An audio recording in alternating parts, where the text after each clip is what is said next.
Good afternoon, everyone. I'm delighted today to be able to join you all to talk about my programme of research, which really focuses on the role of traumatic brain injury in shaping perceptions and sentencing related recommendations in the criminal justice system.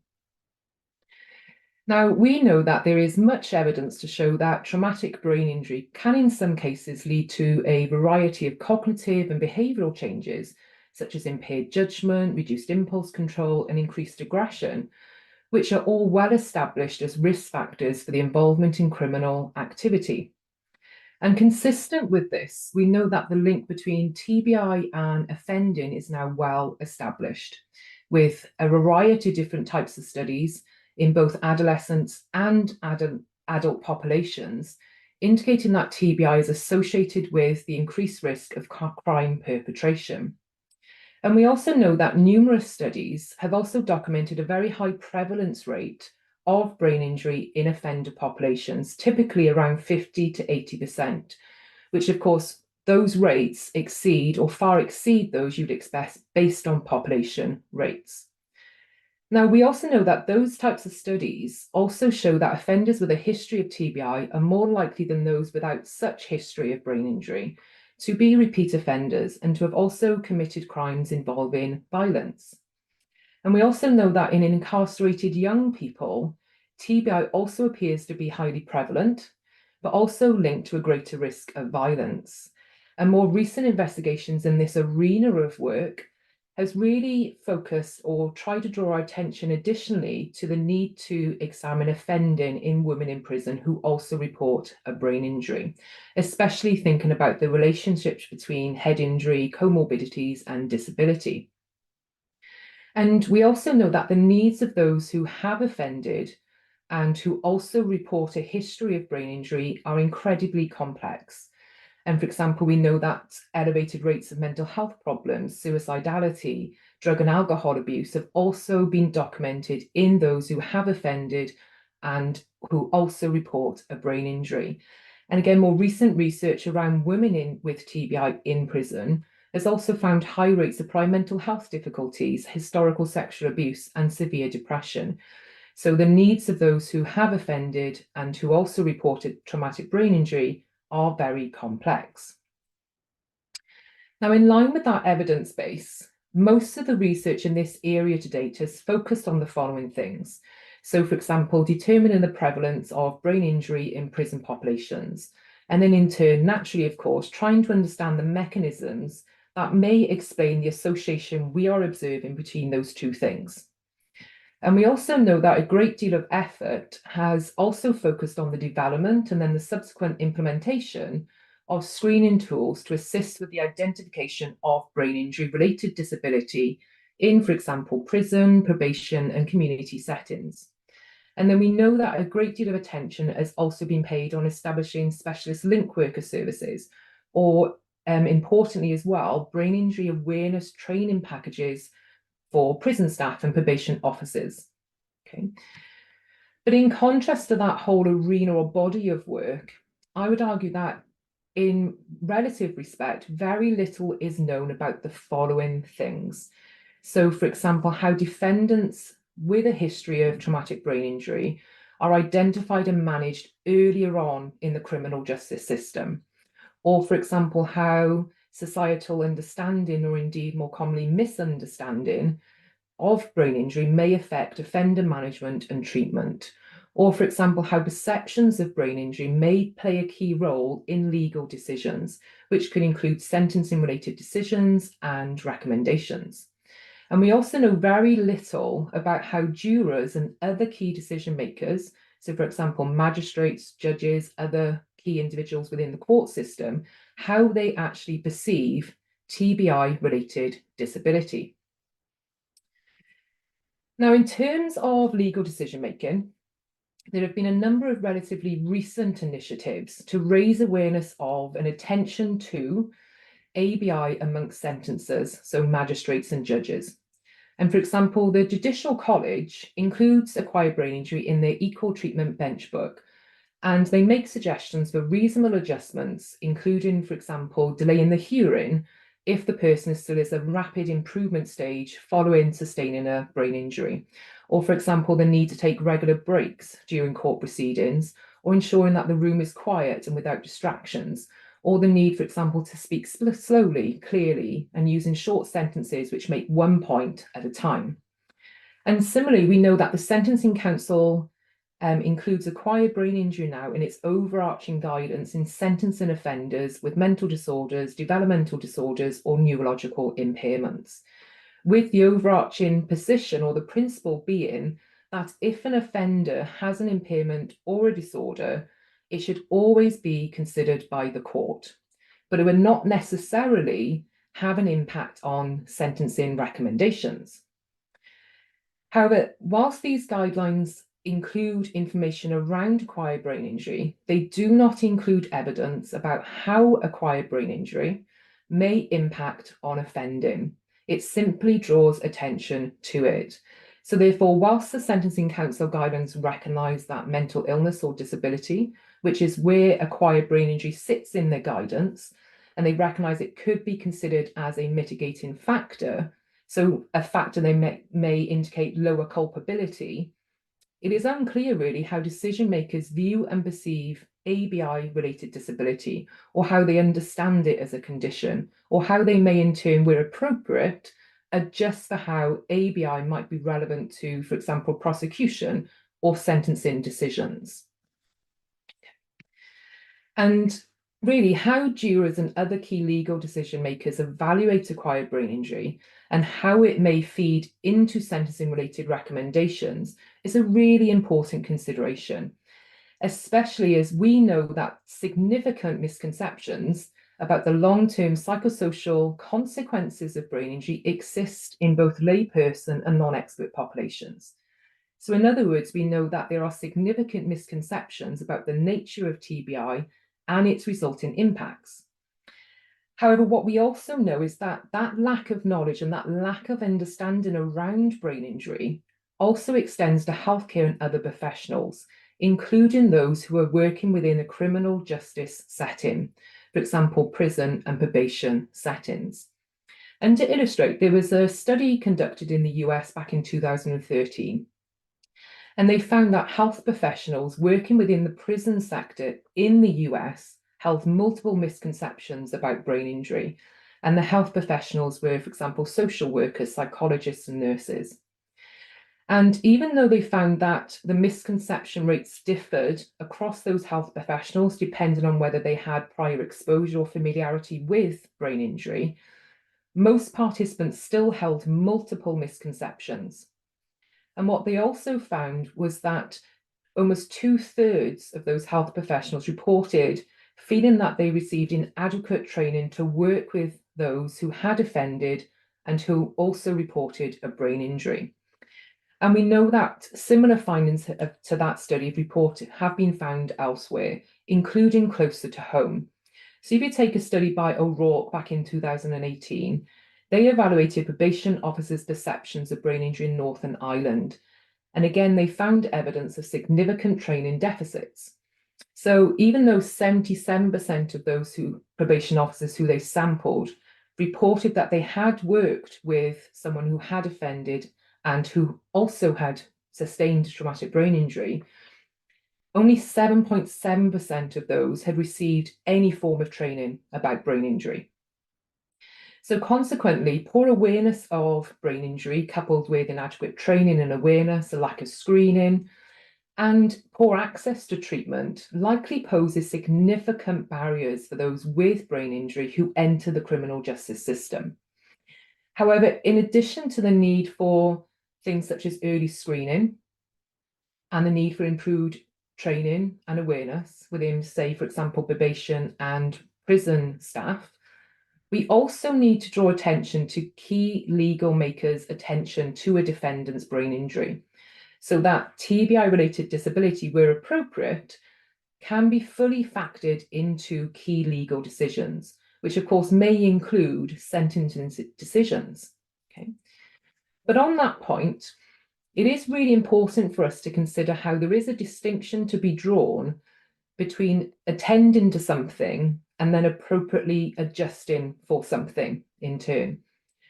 And indeed, even when or if attention is drawn to an individual's brain injury, it is important to recognise legal decision makers still may be unable to fully take account of that information because of the common misconceptions that sit around brain injury, which we know are further confounded by its very hidden nature. And ultimately, there is this huge difference, really, between attending to something and then fully appreciating, fully understanding, and then adjusting for that presence of that same thing. And indeed, the difference between attending to something versus adjusting for it is actually very complicated in the context of brain injury because of the hidden nature of TBI-related disability. And we know that the cognitive, the emotional, and the behavioural consequences of brain injury can often be invisible to the outside world, meaning that behaviour can be easily misattributed to other causes. And indeed, research and our own experience has shown that the absence of some outward physical visible marker of disability means that the ongoing effects of TBI can unfortunately be discounted, they can be minimised, or they can even be trivialised. So without a physical marker to indicate disability, again, we risk that behaviour is misattributed to other causes. And of course, there is also evidence which I suspect corroborates many of our experiences here today, which there is a risk that non-expert professionals, even when they attend to and recognise the symptoms of brain injury, still ultimately fail to recognise the severity of those, the impact of those on everyday life. So in addition to the expectation that TBI-related disability is accompanied by a physical marker, some outward visible sign, we know that observers may also expect that the recovery from those more hidden symptoms, the cognitive, the behavioural changes, and the personality changes, will follow the same trajectory also as physical recovery. But we know, of course, that the recovery trajectory is not equivalent, and the cognitive and social consequences typically persist even after good physical recovery has been achieved. And my own research at Swansea has been focusing also on the development of more robust and reliable tools for measuring such misconceptions. And we are finding that there are large discrepancies or differences between lay persons and then brain injury professionals. And we're seeing the largest discrepancies across two different domains. So, for example, physical and medical expectations and signs and symptoms. Now, in essence, lay persons are much more likely to positively endorse, so basically believe that the following statements are true. So physical, memory, and social recovery occur at the same rate, or physical recovery from brain injury is a really good indicator of overall recovery. So in the context of the criminal justice system and bringing it back to today's focus, one important area of investigation is to really think about how key legal decisions around sentencing may be influenced not only by the presence or absence of brain injury, but also because of the perceived or expected trajectory of recovery following brain injury, where they may expect a physical marker of injury or may expect that outcomes all kind of respond and recover at the same rate.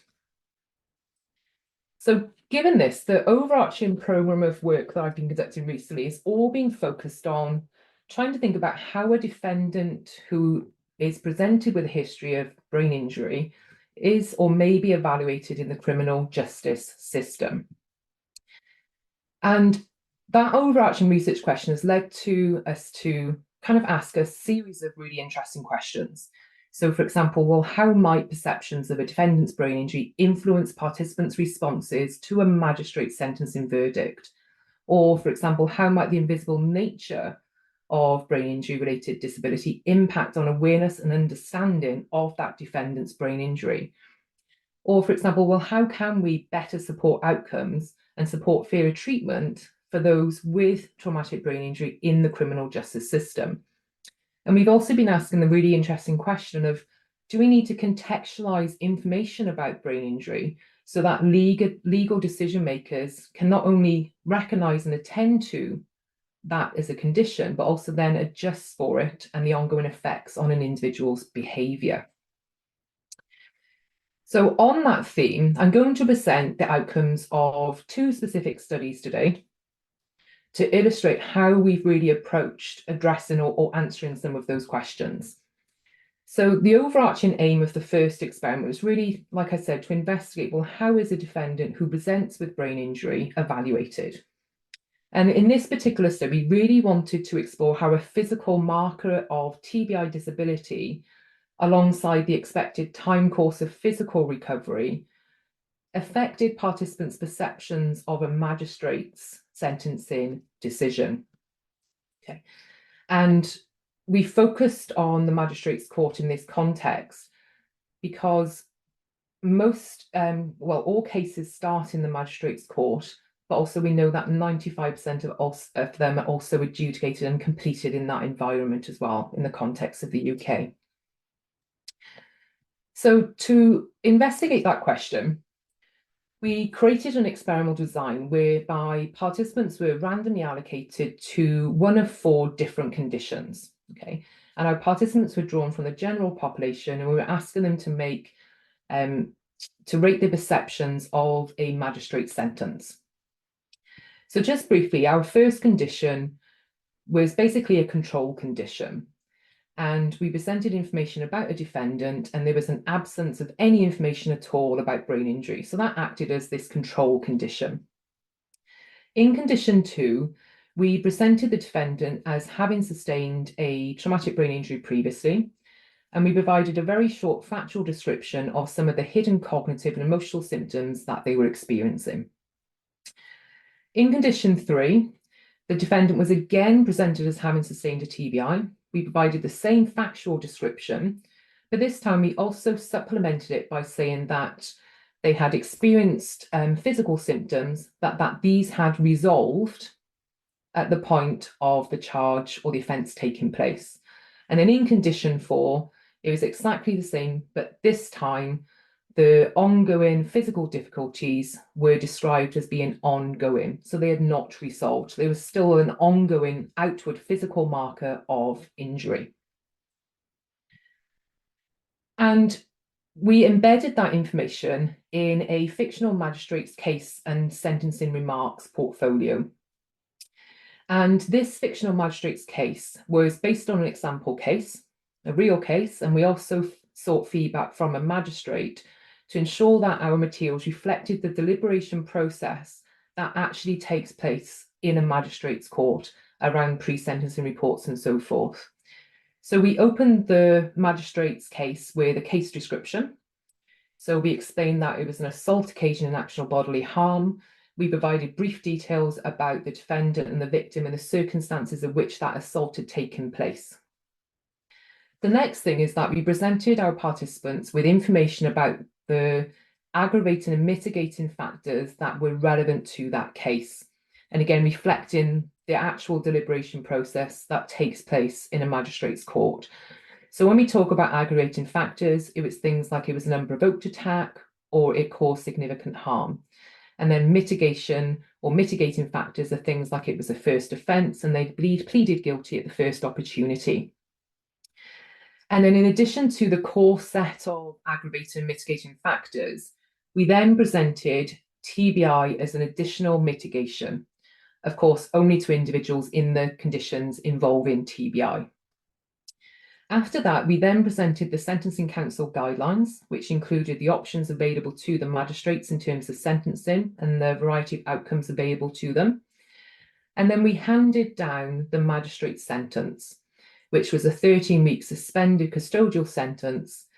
And after that, we asked participants to basically rate whether they thought that that sentence which had been handed down by the magistrate was either too harsh or too lenient. Okay. After that, we also asked our participants a variety of other things as well. So, for example, in addition to rating whether they thought that the sentence which had been handed down was too harsh or too lenient, we also asked them to make their own recommendations around sentencing based on what was available and what they could recommend. We also asked them to reflect on how influential they found the various aggravating and mitigating factors, so we could kind of get a sense of how they reached the decision, what was important in their deliberation process. And then we also asked those in the TBI conditions their perceptions of that defendant, and specifically the perceptions of the brain injury. So, for example, whether they thought that the defendant was going to make a good recovery from brain injury, or whether the brain injury had had a big impact on their life. And then we also asked a suite of other questions, such as whether participants had prior experience or familiarity with brain injury, or, for example, their pro-prosecution or pro-defense values, and also their underpinning knowledge and understanding of brain injury. Okay. Now, in terms very briefly around the participants and the protocol, we pre-registered all of these studies on what we refer to as the open science framework, and we recruited 343 participants, which were quite similarly distributed across the 4 experimental conditions. And our participants range from 18 to 74 years of age, and the majority, around 80% of those, were female. Okay. So to explain what we were anticipating, we basically thought up front, in terms of our hypotheses, that the ratings of appropriateness of the magistrate's sentencing recommendation would vary across those 4 experimental conditions. So, for example, we thought that the sentence would be perceived as being more harsh, so therefore less lenient, in the TBI ongoing physical condition than the TBI resolved condition. Okay, so in essence, we thought that TBI would act as a mitigating factor, and it was presented as such, but that the mitigation effect would be larger when TBI was more visible. So basically, when it was accompanied by that ongoing physical marker of injury. Okay, so that's what we expected to happen. What we actually found, though, was that participants rated the magistrate's verdict, so how lenient or harsh they thought the verdict actually was in the sentence, similarly across all 4 conditions. So that was irrespective of whether a TBI was present or not. And it was also irrespective of whether there was a physical marker of injury to increase the visibility of that TBI. So an offender with TBI was rated similarly to an offender without, and having an ongoing or a resolved physical marker made no difference. Okay. However, what we also found was that participants' perceptions of recovery actually varied across the TBI conditions. And specifically, the presence or absence of a physical marker of injury impacted how participants perceived the defendant's brain injury. And this happened on items such as the defendant's brain injury has had a big impact on their daily life, or the defenders have made a good recovery. So if we take the defendant has made a good recovery as an example, the TBI physical resolved condition has significantly higher values. So they thought that that individual was going to had already made a good recovery compared to when the physical symptoms were ongoing or when there was no mention of them. So what we felt from these is that the findings showed that the participants perceived the defendant with resolved physical health issues as having made a better recovery overall, feeding into those common misconceptions. But they also felt that they would go on to achieve a better recovery in the future compared to a defendant with ongoing physical health issues. And equally, participants also perceived the impact of the defendant's TBIs being more severe when they had ongoing physical issues than no ongoing physical issues. So the marker and the outward sign was really important. So from this, there was evidence that the critical manipulation in our experiment of brain injury impacted participants' perceptions, but that those differences in perceptions of the recovery potential were insufficient actually in subsequently impacting on the sentencing related recommendations. So really what we had in effect was participants were showing that they'd attended to the information, but they then didn't make any adjustments for that information. Okay. And then just to say briefly, we also examined whether the null effects or the effects we found were consistent after we accounted for variation in, for example, knowledge and attitudes towards brain injury or familiarity, so differences in participants in each of the conditions. And even after controlling for variation in all of those things, we found the same main effects. There was no difference in sentencing-related recommendations. Okay, so from that study, we basically found null effects or null findings. So there was no significant differences between any of the 4 experimental conditions. So the presence or the absence of TBI did not affect responses to that magistrate's verdict. Okay, and we also found that a physical marker alongside the brain injury did not influence participants' responses to the sentencing verdict either. So when we were trying to make sense of those findings, because they were in contrast to our hypotheses, we started wondering about 2 different possibilities. So the first was the possibility that we've been observing an anchoring effect because of the way that we constructed our experimental materials. And here we noticed that participants' responses, when we asked them about how, whether they thought it was too lenient or too harsh, they all clustered around the midpoint. So they thought it was neither too harsh nor too lenient. Okay.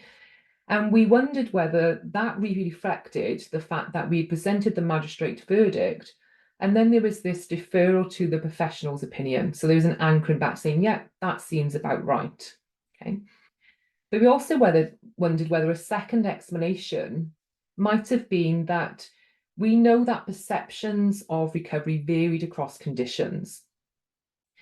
So we wondered whether we needed to add more contextual information about brain injury to counteract the often invisible nature of it. So really thinking about, do we need to increase the salience so information is not only attended to, but then also factored into decision making and the perceptions of that magistrate's verdict.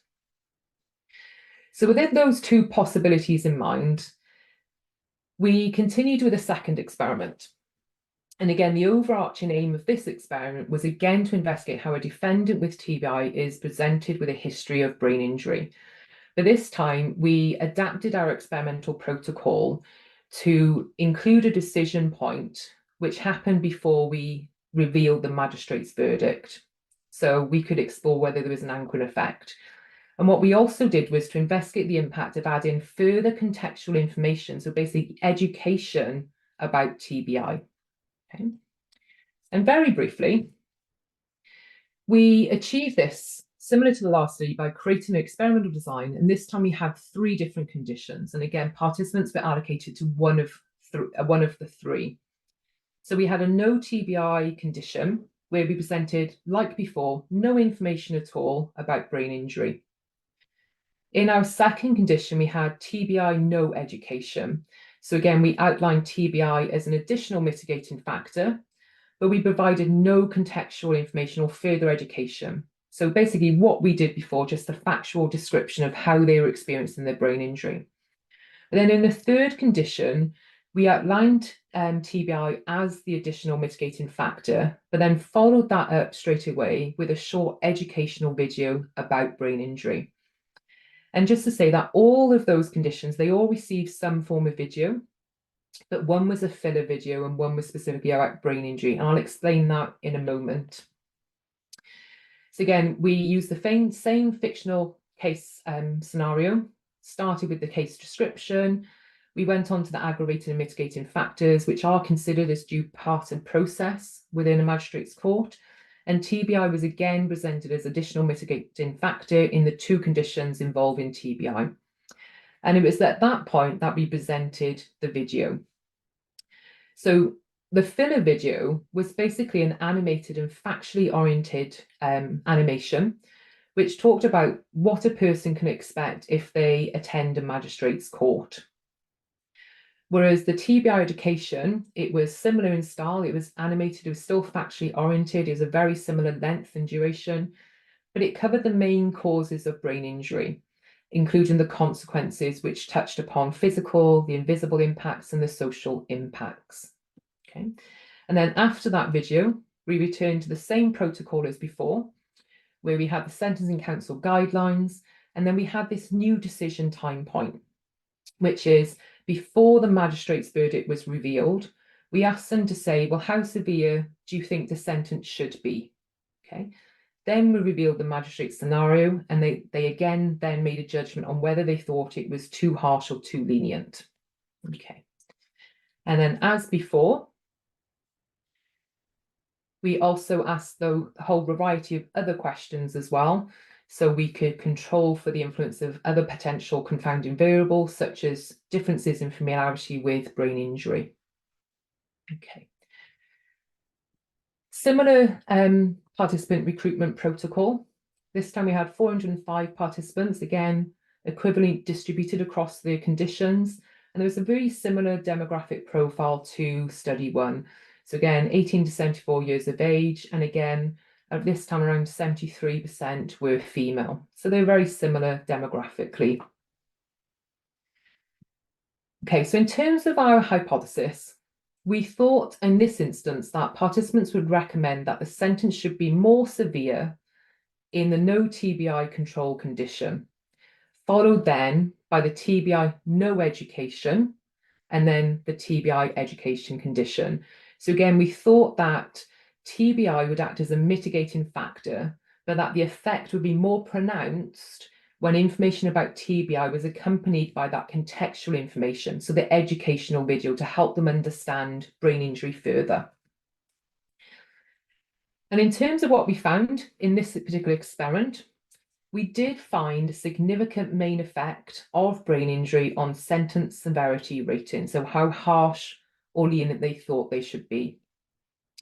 So first of all, there was a significant difference in ratings between the TBI, no education, and the no TBI control groups. So basically, sentence severity ratings were similar when no TBI was presented and when TBI was presented, but without further contextual information or education. So we replicated the findings from study 1. However, what we also found then was that there was a significant difference in those sentence severity ratings between the TBI education versus no TBI education conditions. So namely, the sentence severity recommendations were significantly lower when TBI was presented alongside the brain injury educational video, really emphasizing here how education matters, so we can draw attention to, but then also then potentially adjust for that brain injury. So we concluded from that increasing the salience of information about brain injury, so the visibility of it, contextualizing it, led then to an adjustment in sentencing recommendations, really underscoring the importance here of how we need to further contextualize brain injury given its often invisible nature, and also then the lack of understanding that exists around brain injury and in lay and non-expert populations. Okay. And then very briefly, we also found some other really interesting findings. So we know, for example, from that experiment that when we talk about the core aggravating and mitigating factors, such as it being the first offence causing significant harm, those factors were rated as influential across all of the conditions. But when they were asked to rate how influential the TBI was, it was rated as being more influential in the TBI education condition, again, showing that education matters. And then when we looked at the outcomes from the other sentencing decision variables, which replicated what happened in study 1, we found that there was no difference. So after we handed down the magistrate's sentencing decision, there was then that deferral anchoring back to saying it's neither too harsh nor lenient. Okay, so we saw that anchoring effect in effect happen. And then in addition to perceptions around recovery potential, we found that there was a significant main effect of how individuals saw the defendant in terms of the perceived risk or dangerousness of future offence. And those perceived dangerousness scores were also significantly lower for the defendant that had TBI and where education was provided. So again, education seems to really matter. Okay. So as a reminder, this particular experiment aimed to explore how the addition of educational materials about brain injury, in addition to a description of that individual's brain injury, influenced participants' severity ratings when compared to a description alone or when no information about TBI was presented. And in this instance, the addition of educational materials to support the development of understanding of the severity and the impact of brain injury-related disability led to lower sentencing severity ratings for the defendant with TBI. But when educational information was absent, and when it was just a description of the defendant's TBI, it did not alter sentencing recommendations, even though, again, there was evidence they attended to the information, but there was no adjustment for it. And then the findings from this study also showed how that magistrate's verdict and the way we presented it in study 1 did lead to that prejudicial effect. So in the absence of educational materials, we're arguing really that legal decision makers may be unable to take account of a defendant's TBI in disability in sentencing recommendations. So just to wrap up, overall conclusions. So we think that the research really highlights the invisible nature of TBI-related disability can really lead to it being overlooked during sentencing proceedings, where we're emphasising how contextual information may really be key to increasing comprehension and the visibility of that brain injury. And the initial work is stressing that educational interventions are potentially key to ensuring fairer treatment of individuals with brain injury during court proceedings. And then without that specialist education, decision makers may not be able to recognise and then therefore appropriately adjust, where relevant, the ongoing effects of brain injury on that individual's behaviour. And we've replicated the findings from that last study as well in a sample of nearly 700 participants. And again, sentence severity ratings are lower for those with TBI. A very brief educational package is presented.